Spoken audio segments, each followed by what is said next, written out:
मेरा सवाल सिर्फ इतना है, क्या रणजीत सिंह रावत जी और हरीश रावत जी ये दो कद्दावर नेता जिससे उत्तराखंड कांग्रेस का भविष्य तय होने वाला है 2027 के चुनाव में, ये दोनों पिलर एक मंच पे आएंगे? क्या इसके लिए आप प्रयास करेंगे? अगर मैं पूछूं तो दो बेहतर नेता हरीश रावत और रणजीत रावत जी में से किसी एक को चुनना पड़े, किसको चुनेंगे आप? बेहतर नेता कौन है कांग्रेस को संभालने के लिए, आगे बढ़ाने के लिए? हाय, मैं रवि के बिंदास बोल में आपका स्वागत है। हमारे सामने मौजूद है मंगलोर के अभी नवनिर्वाचित विधायक काजी निजामुद्दीन जी। सर प्रणाम। सर पहले तो बताइए कि आपकी इतनी प्यारी मुस्कान का राज क्या है, जिसकी तारीफ रणजीत रावत जी भी कर रहे थे? ये आपने कोई जो मोहब्बत से देखेगा उसे अच्छी लगेगी। अच्छा। सर मुझे जानना है कि इस बार का चुनाव काफी पेचीदा रहा और हम जो जितने भी राजनीतिक विश्लेषक हैं ये मान रहे थे कि कांग्रेस एक तरफा जी जाएगी, लेकिन बीजेपी 400-500 अंतर से हारेगी ये हमने कल्पना कभी नहीं की। तो वो 400-500 का अंतर आया क्योंकि वहां पे अगर हम बात करें ध्रुवीकरण की तो हिंदू वोट 18,000 पर कभी गए ही नहीं, यानी बीजेपी को कभी मिला ही नहीं है। इस बार ये चमत्कार कैसे हुआ? नहीं, कभी ध्रुवीकरण की बात नहीं होती। बीजेपी को वहाँ एक बार 1200 वोट मिला 2007 के चुनाव में। 2012 के चुनाव में बीजेपी को वहाँ 2200 वोट मिला। बीजेपी, हमारे यहाँ कोई कम्युनल लाइंस पर चुनाव नहीं होता, धार्मिक लाइंस पर हमारे यहाँ चुनाव नहीं होता।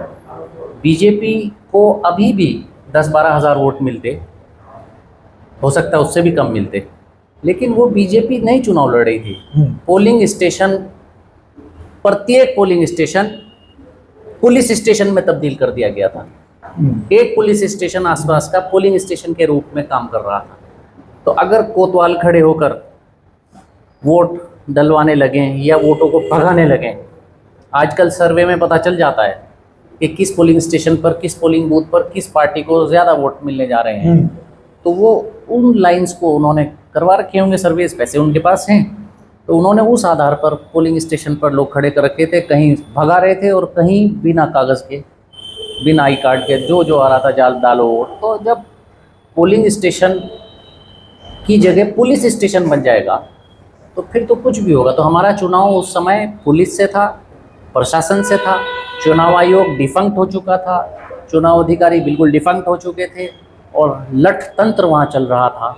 लेकिन वो तो भला हो मंगलौर की जनता का, लठ तंत्र पर लोकतंत्र हावी रहा और वहाँ उन्होंने लठ तंत्र को मंगलौर की जनता ने हराया। और बहुत ही उत्तराखंड, पूरा का पूरा उत्तराखंड, हम सब लोग खुशनसीब हैं कि एक खनन से जुड़े हुए, भू से जुड़े हुए काम करने वाले व्यक्ति जिनको उत्तराखंड में लाकर भारतीय जनता पार्टी प्लांट करना चाह रही थी, आज उत्तराखंड में जो सबसे बड़ी लड़ाई है वो भू कानून की लड़ाई है। और कितना अफसोसनाक बात होती कि खनन और भूमि के व्यापार करने वाले व्यक्ति को 3 प्रदेश पार से, यानी पहले उत्तराखंड, उत्तराखंड के बाद यूपी, यूपी के बाद दिल्ली, दिल्ली के बाद हरियाणा से लाकर यहाँ प्लांट किया था बीजेपी ने। तो बीजेपी तो उत्तराखंड वासियों के जो भावनाएं हैं उस पर चोट करने के लिए प्रत्याशी लाकर इन्होंने यहाँ चुनाव लड़ा। सर जब चुनाव शुरू हुए थे आपको कांग्रेस, जब आप भी करते होंगे विश्लेषण की कितना वोट किसको आएगा, आपने बीजेपी को कितने नंबर पे माना था और कितने वोटों के आसपास आप आंक रहे थे उनको? रवि भाई, जब भी हम लोग चुनाव लड़ते हैं, हम लोग चुनाव दूसरे को सामने देखकर चुनाव नहीं लड़ते। हम चुनाव अपने काम पर, अपने लोगों के साथ पर, हमारा अपना लोगों के वास्ता जो है उस पर हम लोग चुनाव लड़ते हैं। किसे कितने वोट मिलेंगे, कौन से दल से कौन प्रत्याशी आएगा, इस बात का कम से कम मैं तो बिल्कुल दिमाग में नहीं रखता। लेकिन सर ये हर राजनेता रखता है, हर वाला रखता है। ये आपने थोड़ा, मुझे लग रहा है आपने गलत बोला। या आपका व्यक्तिगत हो सकता है, लेकिन राजनीति वाले ध्यान रखते हैं कि सामने वाले को कितने को, या तो मैं जैसा राजनीतिक विश्लेषक है, हम देखते हैं कौन सी पार्टी को कितना वोट मिलने वाला है। आप जिस प्रकार से वो प्रत्याशी थे उस प्रकार से तो उन प्रत्याशी साहब को तीसरे नंबर पर रहना चाहिए था। अगर पुलिस और प्रशासन ऐसा चुनाव न लड़े जैसा कि लड़ा था, आपने वो वीडियोज आपने देखे होंगे, गोली, डंडा, लाठी, पुलिस का धक्का देना, गालियां देना, पुलिस का मिसबिहेव करना, पुलिस का 4 बजे पोलिंग स्टेशन में ताला लगा देना, 5 बजे पोलिंग स्टेशन में ताला लगा देना, एक टेरर का माहौल पैदा कर देना, एक कर्फ्यू की सी स्थिति पैदा कर देना, लाठियां चलाना, बदतमीजियां करना। तो पुलिस ने जब इस तरह का चुनाव लड़ा तो फिर प्रशासन ने लड़ा, तो फिर ऐसे में तो नहीं। फिर काजी जी, मुझे बस जानना है कि आप दूसरे नंबर अपने टक्कर में किसको रख रहे थे? बहुजन समाज पार्टी को, क्योंकि उनका उम्मीदवार, उनके विधायक की डेथ हुई थी तो एक सिंपैथी वोट भी होता है, फिर बीजेपी, तो अपने सामने किसको देख रहे थे आप ईमानदारी से? रवि भाई, जो बीत गया सो बीत गया। अब तो अगले 2027 की तैयारी की बात। 2024 का चुनाव गया, वो उसको कुरेदना, उसको उखाड़ना, बस इतना ज़रूर है। मुझे भारतीय जनता पार्टी से एक बड़ी शिकायत है। हाँ। एक उत्तराखंड के नागरिक के नाते, भारत के नागरिक के नाते, मैं उत्तराखंड में हम सब लोग रहते हैं, लेकिन यहाँ पर हम लोगों ने कोई चुनाव लड़े, कोई हारे, कोई जीते, लेकिन आज तक हमारे यहाँ चुनाव में हिंसा नहीं हुई। जो अन्य प्रदेशों में हम लोग सुना करते थे कि बूथ कैप्चर हो रहे हैं, पुलिस बदतमीजियाँ कर रही है, पुलिस लाठियाँ चला रही है, गोलियाँ चल रही हैं, पथराव हो रहे हैं। तो मैं तो पहली बार नहीं लड़ रहा था चुनाव, मैं तो छठी बार चुनाव लड़ रहा था वहाँ पर। तो कोई मेरे लिए तो नई बात नहीं थी मंगलौर में चुनाव लड़ना, लेकिन जो एक हिंसक प्रवृत्ति के उन्होंने सज्जन को लाकर और एक ऐसे व्यक्ति को लाकर चुनाव लड़ाना चाहा, तो उन्होंने उत्तराखंड की मूल भावनाओं को आहत करने का काम किया। जो कि आज भूमि अध्यादेश, सख्त भूमि कानून की मांग कर रहे हैं, उन लोगों को कम से कम ये सोचना चाहिए, भारतीय जनता पार्टी से सवाल करना चाहिए कि आपने कैसे जुर्रत की ऐसे व्यक्ति को उत्तराखंड में चुनाव लड़ाने की, जिसकी छवि भू व्यापार और खनन व्यापार से कई प्रदेशों में जुड़ी हुई है। तो उन्होंने तो उत्तराखंड की जो आंदोलनकारियों का, उत्तराखंड के जो शहीदों के सपनों का उत्तराखंड है, उस पर ही चोट करने की जुर्रत की जरूरत की थी। सर, जब ये चुनाव परिणाम मतलब रिजल्ट वोटिंग काउंटिंग हो रही थी, उस काउंटिंग के दौरान जैसे मार्जिन आसपास ही आ रहा था, ठीक है, चले कि मैं हारना चाहूँ, ऐसा भी महसूस हो रहा था। और जैसे आप बता रहे हो कि सरकार तो वहाँ बिल्कुल काबिज थी हराने के लिए आप। नहीं, हम पहले राउंड से हमारी लीड बड़ी मजबूत थी। पहले ही राउंड में हमने बीजेपी को इस कई हज़ार वोटों से पीछे कर दिया था। लगातार हम बीजेपी से 13-14 हज़ार वोट का लीड थी। अब जहाँ 70-80 हज़ार की वोटिंग हो रही हो, वहाँ अगर 14-15 हज़ार की लीड हो जाती है तो बड़े मायने रखती है वो लीड। एक पल भी चुनाव में हमारे किसी साथी, किसी कार्यकर्ता को एक पल भी ज़रा सा वहम नहीं था कि हम ये चुनाव में पिछड़ेंगे। 14,000 की लीड और फिर वो 400 में आकर अटक जाती है। थोड़ी तो हलचलें बड़ी होंगी, हमारी बढ़ गई थी यहाँ। ह्यूमन नेचर तो ह्यूमन नेचर है कि उसे आप बदल थोड़ी सकते हैं। अच्छा, अगर वहाँ पे रणजीत साहू जी नहीं बैठे होते उस पोलिंग में, क्या काउंटिंग एजेंट के तौर पे, तो लगता है कुछ ऊंची नीच हो सकती थी। मैं कांग्रेस परिवार से आता हूं और मुझे गर्व है इस बात का कि मेरे परिवार में बहुत मजबूत लोग हैं, बहुत साथ मजबूत हमारे साथी हैं। तो मुझे खुशी इस बात की है कि काउंटिंग में रंजीत रावत जी जैसे सीनियर और भारी भरकम व्यक्तित्व के नेता वहाँ काउंटिंग पर एक टेबल के एजेंट के रूप में वहाँ मौजूद थे। मुझे खुशी इस बात की है कि हमारे आरओ टेबल पर नवप्रभात जी जैसे एक भारी भरकम व्यक्तित्व वहाँ आरओ टेबल पर मौजूद थे। पूरी कांग्रेस पार्टी ने ईमानदारी के साथ एकजुट होकर बहुत मेहनत करके मंगलौर चुनाव लड़ा था। उसमें सभी लोग शामिल थे, उसमें मैं सभी का नाम ले सकता हूँ। आप चाहे हरीश रावत जी हों, चाहे प्रीतम सिंह जी हों, यशपाल आर्य जी हों, हमारे सुमित हृदयेश हों, आदेश चौहान हों, भुवन कापड़ी हों, सभी साथी हमारे, हरीश धामी, गणेश गोदयाल जी बद्रीनाथ का चुनाव छोड़कर वो भी एक दिन के लिए मंगलौर में आए थे। उनके साथ साथ बिष्ट जी अल्मोड़ा से, ये भी हमारे मदन बिष्ट और तमाम लोग, ये तो मैं विधायकों के, मंत्रियों के नाम ले रहा हूँ, सभी, हरक सिंह रावत जी, सभी ने आकर वहाँ चुनाव लड़ाया, बड़ी मेहनत की और सभी ने वहाँ पर मेहनत की, जिसका नतीजा ये था। मेरा परिवार, कांग्रेस परिवार लड़ रहा था, हम सब लड़े और उसी का नतीजा था कि हमने ये दमनकारी नीति से, जो बीजेपी और चुनाव आयोग ने लठतंत्र चलाकर दमनकारी नीति से चुनाव लड़ा, सब ने हमने उसका सामना किया और ये चुनाव हमने नीतियों के आधार पर जीता। सर, ये जो चुनाव हुआ और 2027 में चुनाव होगा, कितनी शिक्षा मिली कि इस तरह से भी चुनाव हो सकते हैं? क्या 2027 में ये जाने वाला है इस तरह की चीज, या आप 100% उस सरकार को दिखाओ कि भैया चुनाव शांतिपूर्वक भी जीते जा सकते हैं और इसे बर्दाश्त नहीं की जाएंगी? तो क्या कांग्रेस टक्कर दे पाएगी 27 में बीजेपी को? मैं उत्तराखंड से हूँ, उत्तराखंड में हम बैठे हैं। कौन सी पार्टी चुनाव जीतती है, कौन सी पार्टी चुनाव हारती है, लेकिन इस प्रदेश में हिंसा के लिए कोई गुंजाइश नहीं। हम लोग कभी ये सोच भी नहीं सकते कि उत्तराखंड की शांत वादियों में, हमारे यहाँ उत्तराखंड में हरिद्वार की तराई में चुनाव में कभी कोई हिंसात्मक वारदात हो सकती होगी। हमने कभी, मेरे परिवार की ओर से दर्जनों चुनाव लड़े गए।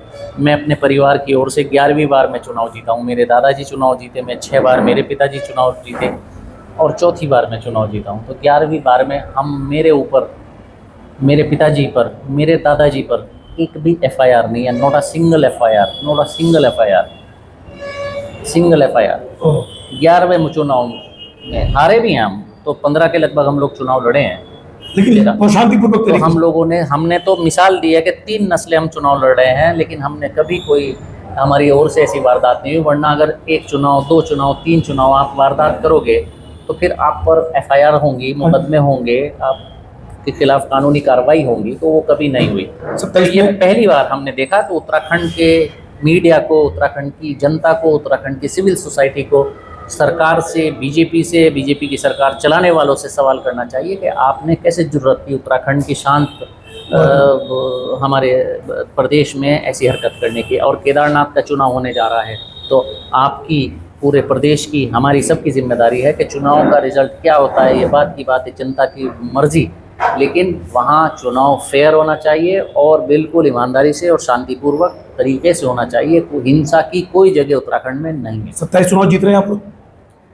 जो आज की भारतीय जनता पार्टी की नीतियां हैं उनसे जनता त्रस्त है। आप सड़क पर नौजवान सर ये युवा हैं। 2017 से 22 में भी था, गुटबाजी भी हराती है कांग्रेस को। परिस्थितियां होती हैं, वो चीज़ें होती हैं, तो उनसे सबक भी सीखे जाते हैं। उनके बाद जितने भी चुनाव हुए तो भी कांग्रेस ने अपनी परफॉर्मेंस बेहतर की है। अगर वोट का हार का मार्जिन, हारे भी होंगे तो मार्जिन कम रहा। और दोनों चुनाव, बद्रीनाथ और मंगलौर, दोनों चुनाव कांग्रेस ने बड़ी सफलता से, बहुत 27 के लिए आपको लग रहा है पॉजिटिव अप्रोच।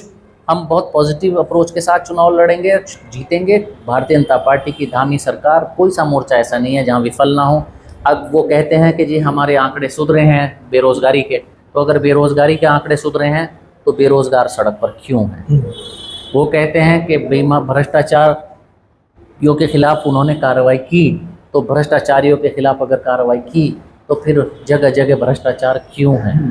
फिर वो भ्रष्ट अधिकारियों को बचा क्यों रहे हैं? तो अगर उन्होंने अच्छे काम किए, जहाँ कहीं भी इस समय आप देखिए डिज़ास्टर हुआ, वहाँ रिलीफ टाइमली नहीं पहुँचा। कहीं देखिए पानी भर रहा तो जल भराओ आप, और हॉस्पिटल के हाल ख़राब, स्कूल का हाल ख़राब, कॉलेज यूनिवर्सिटी का हाल ख़राब। बच्चों को आधे से ज़्यादा सेशन हो जाता है, किताबें नहीं मिलती स्कूलों में। जहाँ स्कूल में आप जाइए तो शिक्षक विहीन स्कूल की परिभाषा पहली बार शायद बीजेपी गवर्नमेंट में यहाँ आई है। शिक्षक विहीन स्कूल उत्तराखंड में ही देखने को मिल सकते हैं। मतलब आप ही चाह रहे हैं पलायन हमारे प्रदेश का सबसे बड़ा मुद्दा है। और सबसे अफसोस की बात यह है कि इस पर पलायन आयोग बनाकर पलायन आयोग ने पलायन कर लिया। फिर उस पलायन आयोग की रिपोर्ट का मालूम नहीं आज हो क्या रहा है कि जी रिवर्स माइग्रेशन होगा, सिर्फ वो जुमले देते हैं। यानी आप चाहते हो कि 27 में इन सब चीजों से उबार लेंगे। उसके लिए आखिरी सवाल, क्या उत्तराखंड कांग्रेस के 2 मजबूत स्तंभ हरीश रावत और जयंत रावत, इनको आप एक मंच पे ला पाएंगे, मिला पाएंगे?